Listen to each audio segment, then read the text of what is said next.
Hey there, fellow streakers. Today, we are going back to basics. That's right. We're looking at it and saying, what was it that started all of this, and why do we keep it going, other than it's a streak?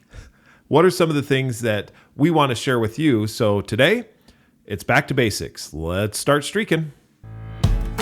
What is streaking and why should you do it? Streaking is how you set up personal winning streaks. Look at who you want to be and what you need to do to become that person. This is streaking. I'm Jeff. And I'm Jami. And we are streakers. Through 30 years of marriage and 7 children, we have learned the power of consecutive consistency or streaking. To start streaking is simple. You just follow these 3 laws. Make it laughably simple, keep a record, and join the streaking community. Streaking is your hidden superpower. With it, you will consistently progress and grow in whatever area of life you want. In this podcast, Jeff and I will share all the fun, exciting, serious, solemn, wonderful parts of family, spiritual, professional, and personal life, and how streaking powers it all. So join us in the conversation, join the movement, and start streaking today. Good morning, Jami. I guess it's good afternoon now. Hello, Jeff. Usually we're doing this in the morning, but today it's the afternoon. It's the afternoon. You know, as we were talking about what to talk about on the podcast, I thought it was a really good idea just to go back to basics. I don't know the last time on the podcast where we talked about the whole origination of streaking. Yeah, I don't know. I was trying to think that same thing. I think it's been a while. It's been a little while, hasn't it? Yeah. I mean, that's kind of one of those things where, yeah, it's been quite a while. I think so too. I wanted to, do you care if we start a little bit by, you had asked a question on the Streaking app of how other people would define streaking. Yeah, their elevator speech. Yes, like if someone asked them, what is streaking? How would you define it? And I wanted to read a couple of the things of the way that people defined streaking. Okay. Because I think it's a good way to kind of start off where we are now and then where we came from. So one answer was, streaking is the outward expression of your commitment to those things that you hold personally important to your health and well-being. So I love that one. Another one was, streaking is the fuel that powers my personal improvement engine. Ooh, I like that one. That was a good one. And then another one, streaking is the sweet spot that habits can't create. Some things will never become automatic the way we want them to. Streaking is a record of doing something consistently with the added layer of motivation in that you don't want to break the streak. And that one's fascinating because I remember when we first started this journey of streaking and we would go on runs and talk about what streaking was. Right. And I loved that this answer was, streaking is the sweet spot that habits can't create, because that was something that I feel like I questioned a lot when we were starting this process is, how is a streak different than a habit? And for me personally, I was asking a lot, why is this working? Because it was working in areas of my life that I had never had success for before. And I remember that you would ask quite a bit the question, well, how are we any different than a habit? How are we any different? How is it any different? It really bothered you, honestly. I mean, you kind of had to be able to say something to someone that made it different, because otherwise we're just copying everyone else. And why don't we just do those things? Well, yes, a little bit. And really it was an internal question because it was working. And I had tried things before that hadn't tried worked. The habits. And so when the comment was, how is this any different than creating a habit? I needed to understand internally, how is this different? Because this is working. And I think of my journal writing all the time. I had tried so many different ways to be consistent in my journal writing for years, decades even, and had never had the success that I've had now. Similarly with me, flossing teeth. I mean, that's one of our origin stories we'll tell in just a minute. But again, not having success with that, but then being able to have success and trying to understand why. What is it that made that success? Right. So back to the beginning. Back to the beginning we basics. Go. And thinking of those comments, you and I were looking at it, and it really started with you and I wanting to remain physically fit. Yes. And to do that, we chose running as our sport to remain physically fit. We'd sign up for races. And to sign up for those, or to complete those races, we would have to train. So we started to sign up for races so that we would train, the race being the motivation. But that motivation through time began to wane, and it wasn't as motivating. And in fact, they became charitable donations after a while. We would sign up for the race and not train and not show up for the race. We wouldn't even go get the t-shirt. I know. I remember that. And it was interesting to me because I was getting older and wanting to stay physically active enough to stay active with my children that were still younger. And so it was really bothering me. I'm like, how am I going to get myself to do this? I don't want to get too comfortable, I guess. I don't want to get too comfortable at not exercising. I need something that keeps pushing me. And when I had started running, races scared me a lot. And so I would train for them because I was like, okay, I got to be able to finish this. Right. But as we got better, I didn't have that same level of nervousness about the race. Fear. I didn't. So fear wasn't motivating you. Money wasn't motivating you. Money wasn't motivating me. There was not really, it wasn't a habit. In other words, you wouldn't do it automatically, even though you had run for many, many years with training for races. That was actually kind of depressing to me because people talk about their addictive running habits. And I'm like, I have never had that happen. Every day I'm out like, all right, I'm going to do this. Never just happening without me even. I remember you would say, the victory was I got out of bed and put my running shoes on. It was. That was the victory. Everything else is icing. After that, it doesn't matter. Right. So you came across the article while you're so getting we've your hair set done. up the backdrop of what I was thinking. And where you were at and where the I was difficulty. at. The question I had for you, because in the book, people will be able to read the story, but I wanted to give a little bit more flavor. If you've read the book, you know the story about Jami at the hair salon and coming across the article. Were you actively looking for something to keep you motivated? No. Not at that time. Because I have never asked you that. I was curious. Yeah, at that moment, were you like researching, how do I stay motivated? How do I stay motivated? No. I always find that interesting because the story was somewhat out of left field. Totally. It wasn't something you were expecting. No, and it wasn't something I was researching. I wasn't Googling motivation or running articles or anything. It was something that was in the back of my head because we had recently not run a race that we had signed up for. Right. And so I was feeling that dissidence of, okay, why am I not doing these things? But I wasn't actively looking for something. Yeah. I literally was killing time. That's what I was doing. I was literally sitting in a hairdresser, waiting for a certain period of time till they can finish my hair. And that's when I came across the article. However, when I read the article. So when you were reading the article, so the question I had is, did it like hit you all of a sudden like, this is what I need? It was a huge paradigm shift. Was it really? Massive paradigm shift. And so I can't express how big it was because it was related to running. Because I feel like there were two paradigm shifts in this whole process. The first one for me was exactly related to running. Yeah. The second one was when I was able to make it related to other things. But this first experience was... So the article, real quick, Jeff and Diane Shumway, streak runners for 15 years, that caught your attention. Obviously. Streak running. I really did think... They're running naked. They're running naked for 15 years. And why are we writing an article about this? And why are they doing this? That was my experience. Right. That was my thought. Did you really think that? I mean, when you read it, you're just like, oh my goodness, why are we even reading about this? I was completely annoyed that someone would put this article out there, and then even more annoyed that some couple would be doing this. But totally curious. It did what it was supposed to. It got me to read the article. Right. Which is why we titled the book Streaking. It does. Because we want to get, you got to be curious about that. Yeah. Pick it up and see what it's all about. What it's all about. So, and I hope that other people have the same experience I did, that when I read that article, it was a shift in my thinking. I read it specifically for what it was, which was about running. And this couple that had been streak running for 15 years and that they had run at least a mile every single day. And when I read that, because I had been running and because I struggled to consider myself a runner because I never felt like I was particularly good at it. Yeah.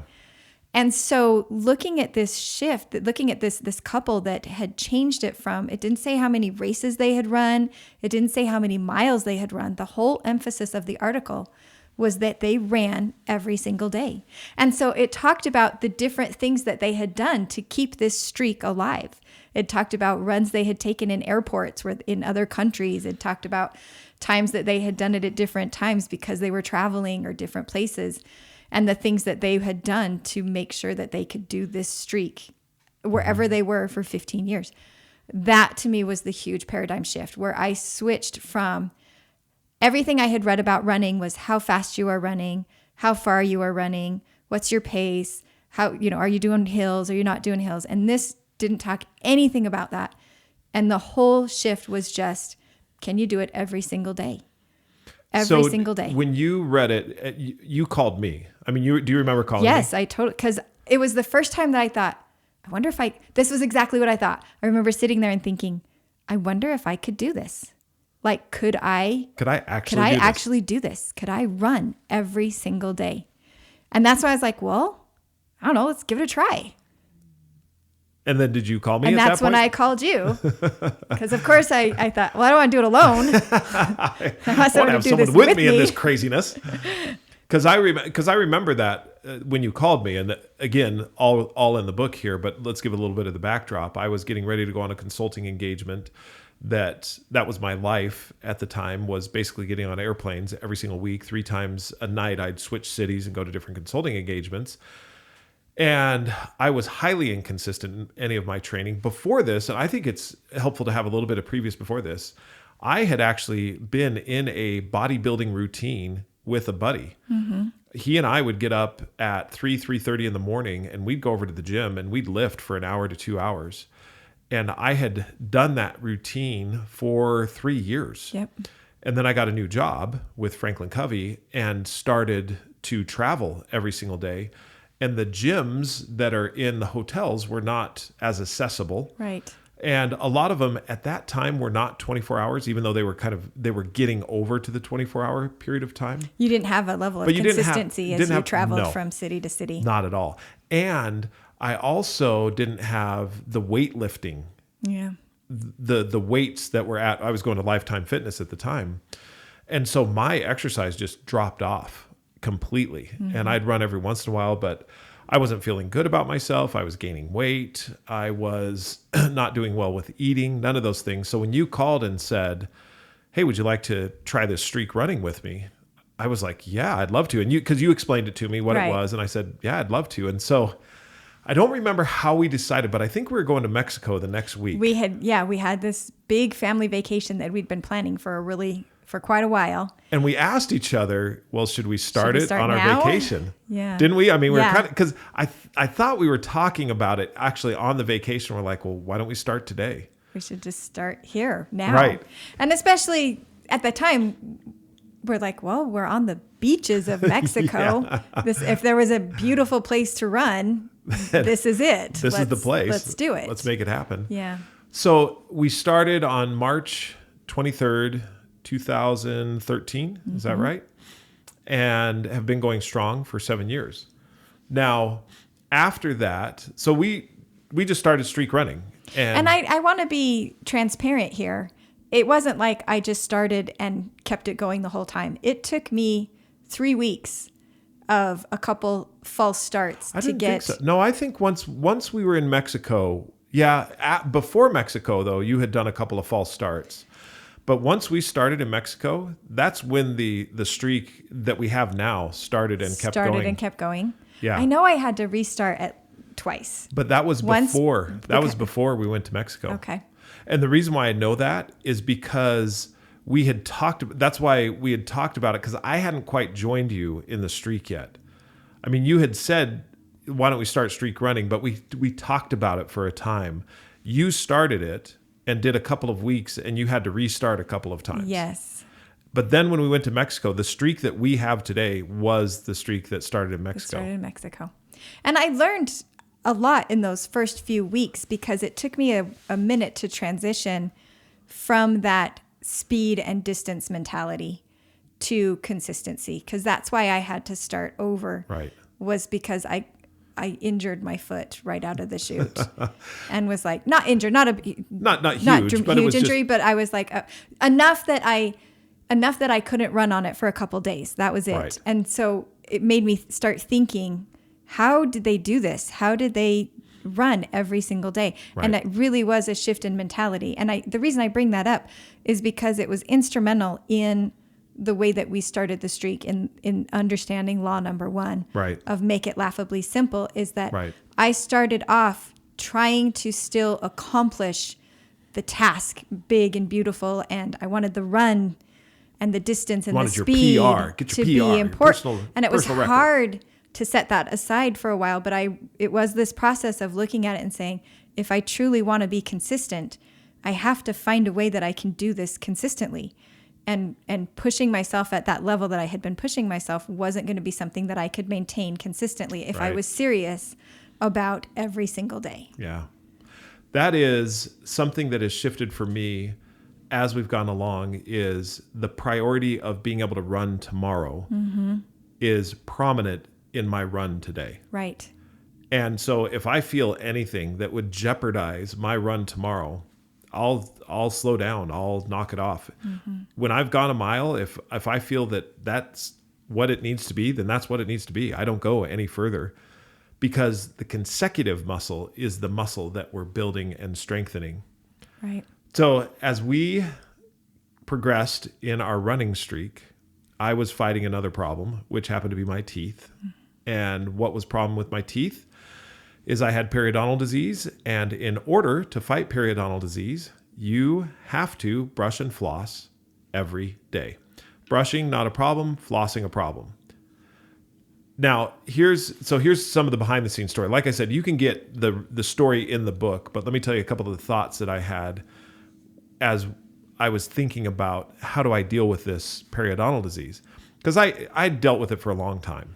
I mean, And it wasn't just periodontal disease that we were worried about as well, but periodontal disease also has an effect on heart your heart. disease. Yeah. And you have a history in your family, a significant history Yeah. of heart disease. Yep. And so there was a medical motivation behind all of this. right. One, keep my teeth, and two, don't die of heart failure. Right. What can I do to stay healthy? So two things that were there.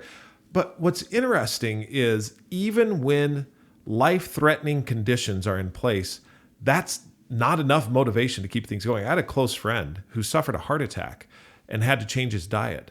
About 3 months after the heart attack, changing his diet, he'd survived the heart attack. 3 months in, changed his diet. He was back to eating all the regular foods that he had always eaten. So even in life-threatening situations, again, the motivation is difficult, if not impossible. And I don't know why. I think because it's an external motivation, it's not an internal motivation. I haven't actually come up with this motivation inside of myself, the intrinsic. So while I also sometimes wonder if these things are big things to conquer. Like when you're talking about changing the entire way that you eat because of a That's a heart really good attack, point. that's a big big lifestyle change. change. And it can seem maybe more, I bit off more than I can chew, so to speak. It's too big. It's too big to True. do. And so you don't ever feel like you're winning or succeeding. Right. That's a really good point. I hadn't thought about that end or aspect of it. It's so big, I don't even know where I would start. Right.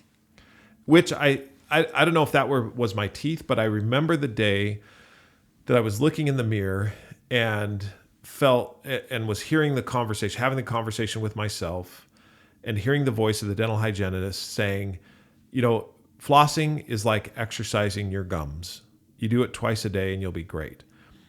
I was looking in the mirror at the time, and I remember the clear words in my head, and I believe this was divine. Why don't you set a streak to floss your teeth? And that, for me, I think was my moment, like what your moment was when you read about the running streak. That was my moment for, well, why not? It just translated over into this world that I had never thought about, because I think that streaks are maintained in athletics. Mm-hmm. Athletes are used to winning streaks. Right. But we don't ever translate them over into other parts of our lives. So this small step, or this exercise your gums, set a streak, came together, and I thought, okay, well, I'll set a streak to floss my teeth. And it's interesting that up until this point, neither one of us had made this connection. Not at all. We weren't thinking of anything else but just keeping the running streak. In fact, fast forward now, just about, 3 months ago, we were interviewing Mark Washburn, who is president of the United States Running Streak Association. And we asked him, how has streaking played over in other parts of your life? And he said, wow, That's a deep philosophical question. I'm not sure I'm ready haven't to thought answer about that. it. Yeah. That was surprising to us, but looking back on our story, it took kind of a moment of connecting exercise or exercising gums with actual exercise to say, oh, And it was streaking this, applied to so much more. it was this coming, the great convergence, so to speak, because you had just finished these surgeries. So it was heavy on your mind about being able to find a way to make this happen at the same time that you were in your exercise clothes. Right. And the words of the hygienist that said, flossing your teeth is like exercise for your gums. Like this great convergence of thoughts all came together in one place. Yeah. And truly, by definition, created an aha moment where it was a complete, again, paradigm shift where you're like, I've never thought of it this way And before. that aha moment was 2,454 days ago. Which is that just amazing Isn't that amazing? to look at and think that you are still, no, do you have plans to continue that streak? Yeah, absolutely. I'll never Absolutely. stop it. But it's also interesting that it's not a habit, Right. that there's times So that was, and I had tried to make it a habit. Mm-hmm. I had tried to make it automatic. And it failed time and time again. Come up with a cue, a response, a reward, or what is it? Cue, craving, response, reward. So I would set out the floss the night of, so that it was right next to the sink. I would, buy the minted floss. So hopefully I have some type of a physical craving for it. I would hopefully then have a response. And part of my response too, I paid the dental hygienist months in advance so that I had some reason as to, I don't know, some external motivation to be able to do that. It's almost like I was like what we were doing with running, where we'd pay for the registration to get us to train. If I pay the money, will it get me to do it? And then a reward, if I could reward myself in some way. None of that worked. And in fact, one of the things that we've learned later on is that habit is highly susceptible to environment. And when your environment changes, habits, automatic responses change really quickly. Right. And they drop off. And that's true of routines as well. Whereas a streak is impervious to environmental changes. Because the idea is get the streak done. Right. I mean, keep the streak alive. And so when I got to this place of set a streak to floss your teeth, I thought, well, I can floss 2 times a day. That's pretty simple. And so I started to do that. But then it hit me and I got really excited. And I remember coming into the room and talking to you and saying, hey, if we can floss our teeth, we can do other things. We can have set a other streak around all kinds of things. All kinds of things. And my brain just blew up with, what can I set a streak around? And that's where our adventure on figuring out why this worked. Right. Why did the flossing work and why did the running work when nothing else did? And what are the laws that you have to follow in order to set up successful streaks in your life? That was the impetus of all of this. I mean, we spent the next year talking about this all the time. All the time. And really asking ourselves the question, why did this work? I remember too, so many walks or runs where we were talking back and forth where I would come up with this great idea and you would be, well, let's, I know you get your going. I get my, let's think about that for a second.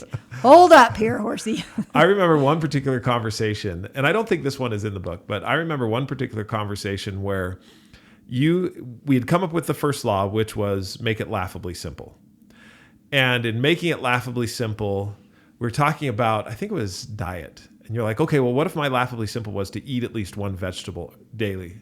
I even made it simpler. I was Yeah. like, well, what if my laughably simple is I'm going to eat 1 pea a day? Like, Right. that's absurd. I remember thinking, That's totally absurd. stupid. Yeah. Why would I even have that? Like, Right. why is that even going to make a difference? And I think that was days and days of conversation. it was. Because for me, I started to think about it and say, yeah, would it make a difference? I mean, let's be skeptical here. Would it make a difference? That's funny that you said, let's be skeptical. And I just automatically was skeptical. I was like, but the thing that was interesting is that skepticism was also tempered by success, where I had looked at it and I had been successful. And I knew that making it simple had been a part of that. But what I was asking is, I'm like, well, how simple does it have to be? I mean, and really How simple can it be? How simple can it be? And if it's so simple, is it really making a difference? I asked that question many times. I remember when you asked me that question, and I really thought about it, because I typically take the positive end of things. I'll be like, yeah, it makes a difference. But this time you asked the question, I said, you know what? No, it will not make a difference if it's done once. But when you do it consecutively and you keep track of it, which is law number 2, you're keeping a record that you're doing it consecutively, it absolutely will make a difference. It's a massive difference. And that's where we started to look for analogies in nature of where small, consistent drops, for example, make stalactites and stalagmites through time. Right. Or how the painting had, through time became this beautiful... Each drop. Each drop was adding to it. Now, individually singled out, would that drop make any type of a difference? No. But when it's put with all the other drops, that's when it makes a significant difference. And the consecutiveness of it, that's what makes it huge. And so the laughably small became this area where you and I were both looking at it and saying, yeah, eating 1 pea every day will make a difference. And this is where you came up with mindset, because you said, what did you say? You start to think about it. Yeah, that's what I thought. Because if you honestly look at it and say, if I eat 1 pea every day for the rest of my life, is that physically helping me? Like, am I going to be more nourished because I ate 1 pea every single day? And that's where in my mind I thought, I don't think so. I don't know that 1 pea is going to make a difference. But what I realized is that it's not the eating of the pea that's happening. It's the changing of the focus. It's the looking at it and saying, why am I eating a pea? Not because I want to eat a pea every day. I'm eating the pea because vegetables are important and I want to eat vegetables. I want vegetables to be a part of my diet. And so what you're doing is saying, I can be successful by eating 1 pea every day, but really every time you eat that pea, you're reinforcing, I want to eat vegetables. Vegetables are important. I want this to be a part of my life. As you continue to do that, you are creating an internal paradigm shift for yourself, where you look at it and you're like, okay, well, you know what? I want a few more. I'm sick of peas. Let's do carrots. I want to do, and you start looking for ways that you can eat vegetables, right? Because you are enjoying the success that is coming from this streak that you've had. You're retraining yourself to think about it every day. You're making it a part of your life. You're keeping a record that shows I've been doing this every day for this many days. And it starts to become a recognition that you're like, I set this because it's important to me. I want to do it and I'm being successful. Therefore, I want to keep doing this. And oftentimes I want to do a lot more than eat 1 pea. Mm-hmm. I want to have vegetables. Mm-hmm. But then you may hit that day where you have the flu.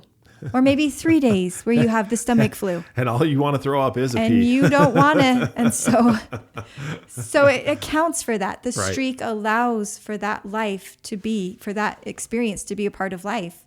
But then as soon as the stomach flu is over, you are still going to be eating your vegetables. Right. I then think about my friend who suffered the heart attack. Mm-hmm. And to your comment that you made earlier about maybe it's that it's such a big change all at once that it's hard to make that big of a change. Whereas this, hey, eat at least 1 serving of vegetables daily. It's starting to change your mindset in a different way, which is where we came up with the theory of displacement, mm-hmm. which is displacing less valuable behavior and activities with more valuable behavior and activities. And to do that, it's a drop at a time. Yep. It's not a replace. In fact, when you try to replace a less valuable behavior with a more valuable behavior, often it does not work because the change is so drastic and so stark. And difficult to maintain. Yeah, difficult to maintain. You really have to put so much emphasis Yep. to maintain this drastic change that you're trying to make happen, that it's difficult to sustain it. And Right. then something happens, something unexpected that is a part of life happens, and you lose what you were doing and all that hard work you put into it. And then that's very deflating. Yeah. And so it becomes difficult. So it becomes to keep. difficult. Whereas you have a streak Mm-hmm. and you've kept it alive now for 2 weeks, 6 weeks, 100 days, 600 days, 800 days, and it's inflating. You Yes. feel great because you've been able to keep the streak alive. And the compounding effect of the consecutiveness through time has, I'll bet you look back and your diet, whatever it was, has changed. I know that my dental hygiene, since I've kept that streak alive, has been much better. In fact, I've done a lot more things that I wouldn't have otherwise done because I've replaced what was less valuable behavior with more valuable behavior through time.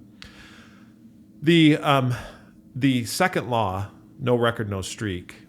This is where we knew it had to happen because every sports streak has a record. What I found interesting about this one, which we don't mention a lot in the book, was you kept on saying, we need an app. We got to have an app. Yes. I mean, everything had an app.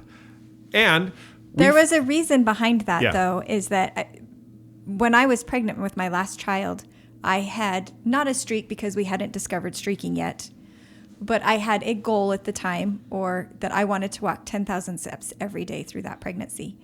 And I had a paper record that I had kept that kept track of the date and how many steps I had taken. And I had kept that for a long time through the whole pregnancy. Oh, it was valuable. Yeah. And it had become 3 pages long. And at some point, I lost it. I lost that paper that showed all that I had done. And I was devastated.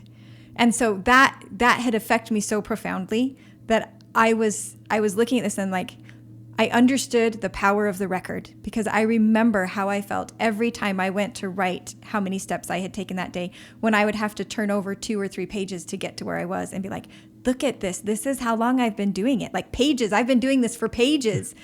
And there was, so I understood inherently that the record had power.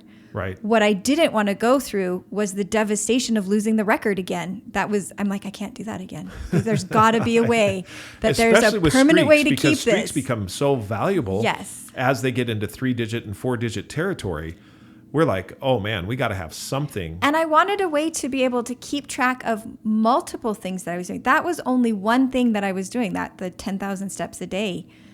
At the point that we started talking about this, I had now had 3 or 4 streaks that I was keeping, and I was writing them on a calendar so I could keep track every day. And I thought, there's a lot more things I want to try this, because at this point I really was feeling like, okay, this is working in a few things that I've never had success. I'm excited to try other things. Where else can I apply this?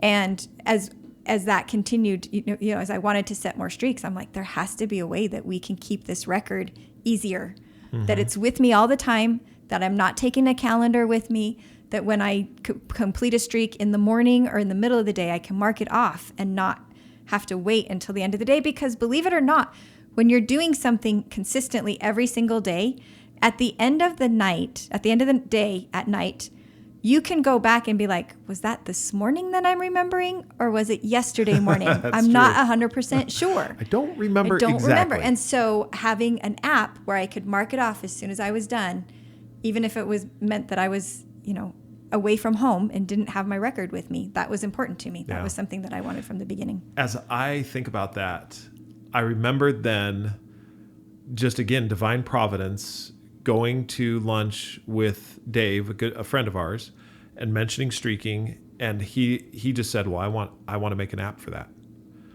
And so the streaking app today is where we have it. And today the streaking app is amazing, because it not only keeps track of the record, it's not just a record keeping device, it's a community building device. And that's what I was just going to say, is that when I said we need an app, I really wasn't thinking past keeping the record. Really? Were you seriously just thinking, I just want something I can mark off on and we'll back up to the cloud and it's there? I wanted my checklist. There. Can I mark off my checklist, because I feel good about that. I like that. And you were the one that, after we'd been doing this for a while, like a year or year and a half, maybe. I don't know how long we'd been doing it. I think it was about a year that we had the app, and I'm like, we have got to get this community up and going. Well, and what was interesting to me is that you said there is something else that we're doing, but I don't know what it is, but I know that there's something missing. And that's when you started to look at it and research again, because you had done so much research on winning streaks, mostly athletic streaks. And it was after you had been researching this that you came to me one day and you're like, it's community. And the reason I missed it is because I was taking for granted that we're the community. Right. you and I and the people that and our family that we're talking to. But every streak exists within a community, no matter what. And all the way back to the very first streak that you came across with Jeff and Diane Shumway. Exactly. The United States Running Streak Association. There's over 1,700 runners that maintain a running streak of at least 1 mile or more every single day. Yep. And they have a newsletter. They communicate with each other. I saw that with Cal Ripken Jr.'s streak in baseball. Even though people weren't on the field with him, they were the community. They joined in with him. It saved baseball, for goodness sake. And it was one of those things where it had been right in front of us the whole time, but it was easy to miss. But now looking back, it's like, it is such an integral part. So it's fascinating to see that the app has really developed into so much more than just keeping track of your streaks. Right. It really has become this place where people now can share their streaks and share their ideas and ask questions and be inspired as they see other people's streaks. As the app continues to develop as well, we've seen the prototypes that are going to be coming out, and the community gets even stronger. It's the only place that I've seen. I've asked a lot of people, what is it that you like about the app? And they will open the app specifically to see what other people have been not only completing, but what they've said about it. They say it's the one positive social media place that we have. And I do the same thing. I mean, I'll just scroll through the comments because people are doing and recording. I mean, like writing in my journal or reading a scripture or being able to read a paragraph in a nonfiction book or make my bed, or it's everyone doing something. And then they're talking about in the social media what it is that helped them, or they're asking questions. How is it? Can I do this? How are you able to do that? Or expressing frustration. Oh, I broke this streak. How can I get it down? And people responding back about how you can keep that streak alive. There's literally nothing else that I've seen in social media or learning and development that has been like this. And it's been so amazing for me to watch each of the streakers go through what I feel like is the same journey that you and I went through. This process of making it laughably simple, going through the understanding of, okay, is simple going to make a difference? That's because I'm switching from the activity to consistency. Understanding the importance of keeping a record. Going through, why is this not a habit? I've been doing this for 300 days and I missed it. How can I do something consecutively and consistently for 300 days and then miss? I know. Everything tells me that won't happen, that I put effort into it. This should be a habit. Why is it not? So going through that whole process and that journey with us is so much fun to see, and such a testament to me that the methodology of streaking is real, that it really works, because other people are going through the same experiences, asking the same questions and getting the same answers and the same results. Yeah. They're recognizing that they can be consistent in things and areas that they never thought they could be consistent before. Yeah. And they're recognizing that they now have a tool to measure improvement in areas that are immeasurable, like being kind or getting better at your profession. getting better at my profession, or I want to be a better mom or dad, or I want to be a better son. I remember the streak was, I'm going to text my mom once a week and tell her I love her. Yeah. Those things are immeasurable until you have the methodology of streaking, where you can go back and look and say, okay, I've texted my mom every week this whole year, or I've sent out a note every day for however long. Right. I am being more kind. Yep. One other story, and then we've got to finish up, is the story of the song that you hear at the end of our podcast. This is our daughter, Lily, and we asked her if she would, just write a song on what streaking was and is. And you hear just a little snippet of it. She wrote an entire song. It was absolutely beautiful. We just loved it, on her ukulele. And she sings it at the end of every one. The reason I bring it up is because of this. That song with a ukulele and a voice perfectly represents laughably simple. Keep a record and have a community. All three of those things are bound up in that song. And I'll have to have the whole thing on here. Maybe I'll put it on this one. We'll play the entire song so you can hear the whole thing, because right now it's just at the end. But I think I'll do that on this podcast. I'll put the whole thing. And it so perfectly captures, I think, what you and I feel, and why we're so passionate about this, and why it is we want to share it with everyone. And if anyone else takes it up, whenever we've talked to anyone and they take it up, they then want to share it. Yes. Because it works. That's the whole thing. It works. If you need momentum in your life, if you need motivation in your life, if you need something that allows you balance, that allows you to change in the laughably smallest way, streaking is your friend. It is your tool. It's the way to go about it. It really is. I love that it's the gasoline to my improvement engine. It is the shovel to every, digging for gold out there. As you're striving to dig for gold. Every book, every conceptual self-improvement book, you can set streaks around. You can set a streak around anything that you look at that you're like, that is something that's important to me and I want to improve on. You can use a streak to make that happen. Absolutely. So download the Streaking app, buy the book. It'll give you a lot more detail around how to work with broken streaks and what are some of the other, a B statement. That was another huge part of this, and we haven't even talked about that. But the book covers all of that. But what we'll do right now is we'll play Lily's song, and with that will be the end. So until we talk again, keep streaking.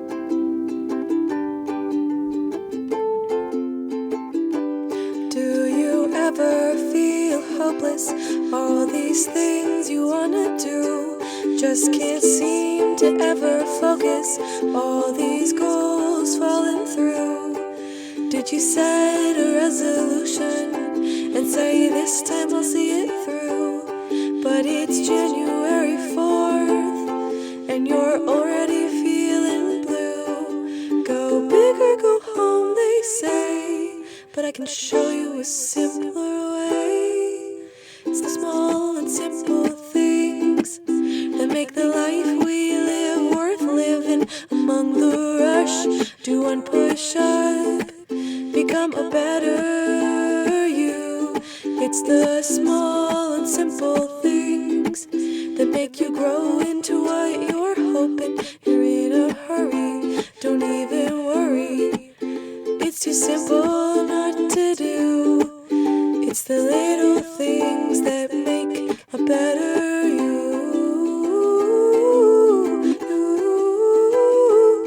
A better you.